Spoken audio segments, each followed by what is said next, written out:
Nagsimula na ang pasukan, patuloy pa rin ang unang hakbang sa Kinabukasan Project sa paghatid ng mga gamit pang eskwela sa iba't ibang sulok ng bansa. Sa aming pagdating sa Romblon, bukod sa problema sa school supplies, isa pang suliranin ng mga bata doon, lalo na tuwing tag-init, ang aming tinugunan.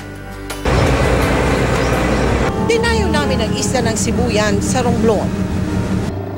Halos isang araw na paglalakbay at kabi-kabilang aberya ang pinagdaanan ng Kapuso Team.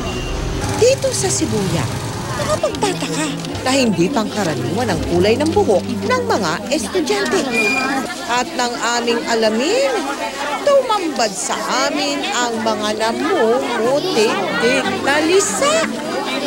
Kamot dito, kamot doon. Si Nanay Nenita, hindi raw matutukan ang mga anak. Kaya madalas silang bilad sa araw.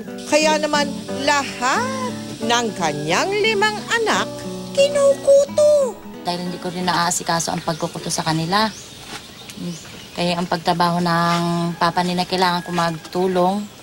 Kaya kailangan nila ng gamit sa mga school, mga notebook, mga bag.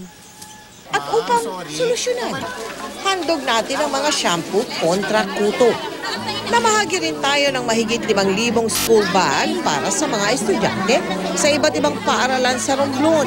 Nakakatabang puso dahil kahit malayo ay sinikap ninyong makarating sa aming lugar para maipaabot sa mga liblib na puok yung tulong ng Kapuso Foundation. Simpleng handog, ngunit ilang munting pangarap na ang nabigyang pag-asa nito.